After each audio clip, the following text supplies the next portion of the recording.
很多人都不知道，熬煮绿豆汤直接把绿豆下锅，其实是不对的。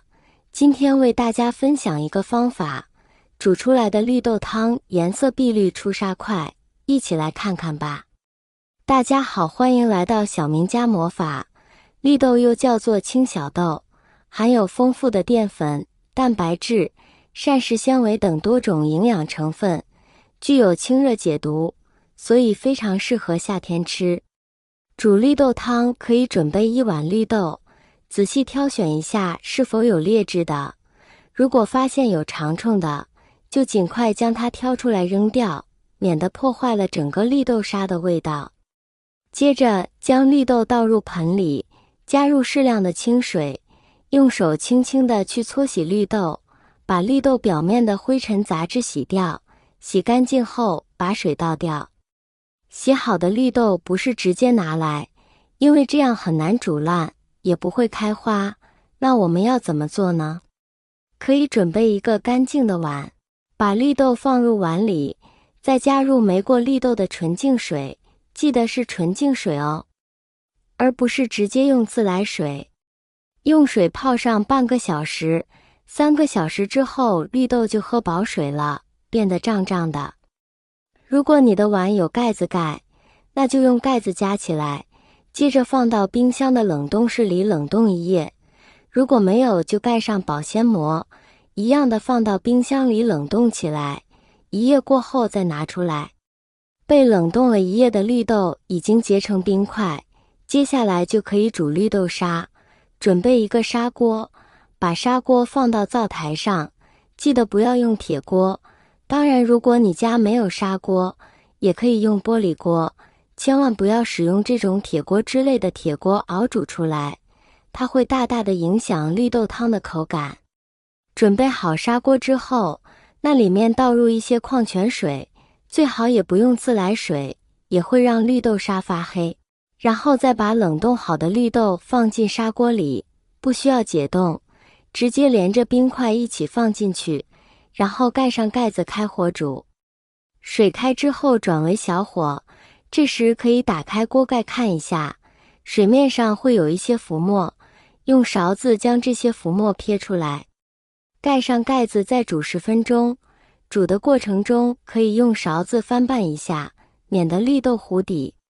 亲爱的朋友们，视频已经看到这里了，如果您喜欢我的视频，请您用发财的小手给我点个赞吧，您的每一个点赞都是对我最大的支持与鼓励，谢谢大家了。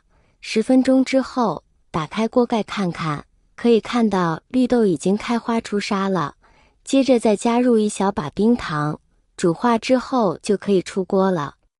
这样煮出来的绿豆汤很容易出沙开花，颜色也是碧绿色的。我们再把盖子揭开，哇，太香了！可以看见绿豆已经开花，稍微晾凉之后就可以吃了。喝不完也可以放进冰箱冰起来，冷藏过后的口感会更好，夏天喝非常的解暑。这样熬制出来的绿豆汤汤汁好喝香甜，而绿豆软烂出沙，口感是非常的好。所以朋友们，以后熬煮绿豆汤的时候，千万不要再直接下锅了。如果你喜欢喝那个汤，那么赶紧把视频收藏起来，以免要用的时候找不到哦。相信大家对于绿豆汤这种饮品应该是不算陌生的。炎炎夏日，人们喜欢熬一些绿豆汤来喝，美名其曰是为了消暑解渴，缓解身体的不适感。夏天好像也是喝绿豆汤的好时节，不但能够让身体获得充足的水分，避免水分流失过快的情况，同时还可以让身体获得其中所含有的营养物质。其实绿豆汤并不是夏天的专属，平时经常熬点绿豆汤来喝也是一件好事。那么有什么人群不适合喝绿豆汤呢？1. 体寒的人。中医认为男属阳，女属阴，日常生活中女性朋友可能更容易形成体寒的情况。女性朋友如果出现了体寒的问题，最好不要喝绿豆汤。因为绿豆汤当中或许携带着一定的寒性物质体寒的人，如果喝了绿豆汤的话，那么可能会进一步加重体寒的情况。2. 老人，无论男女，随着年龄的增加，上了岁数之后，身体各部位功能逐渐走向下坡路，健康状况或许是得不到保障的。绿豆汤当中富含大分子蛋白质，这些物质进入人体内之后，需要经过酶的作用，才能够被彻底分解吸收，而老人体内酶的数量可能会有所降低，因此经常喝绿豆汤也许会加重消化吸收的负担。3. 少年儿童，未成年人的身体功能发育不完善，所以在消化吸收以及其他的身体功能等多个方面，或许不如成年人那么好。未成年人如果经常喝绿豆汤的话，可能会出现消化不良的情况，毕竟其中的一些特殊物质本身就可能会加重消化吸收的负担，所以少年儿童也应该尽量少喝或不喝绿豆汤。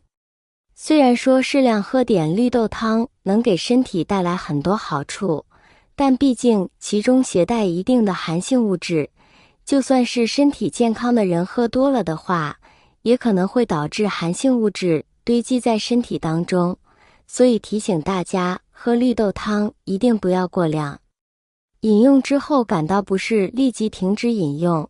有些人的消化吸收功能本身就比较差，所以喝完绿豆汤之后，很有可能会导致消化功能紊乱，从而出现腹胀、腹部不适的感觉。这类人一定要尽快停止饮用，并且之后也要谨慎选择，以免导致消化负担进一步加重。绿豆汤有什么作用？1. 清热。绿豆的清热能力在于皮肤，因此为了消除热量，不要煮绿豆汤太久，这样绿豆汤是绿色和清晰的，当你喝它的时候，你不需要一起吃豆子，所以你可以达到很好的清热效果。2. 解毒。绿豆的解毒作用在于绿豆汤的内阻，最好将绿豆煮沸，使绿豆汤浑浊。夏季清热效果较差，但清热解毒效果较强。3. 消暑。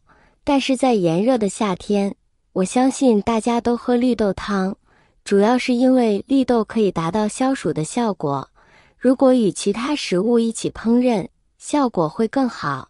保存绿豆汤这事儿可不能马虎，一定要找个干净的容器，最好是密封性能好的，这样可以有效地阻止空气和微生物进入，延长绿豆汤的保鲜期。倒入容器后，要尽快把绿豆汤放进冰箱冷藏。如果家里离超市近的话，也可以买那种即饮型的冷藏绿豆汤，那样更加方便、卫生。另外，尽量不要让绿豆汤和其他食品发生亲密接触。好了，熬煮绿豆汤的小技巧分享到这里了，非常感谢大家的支持，我们下期再见。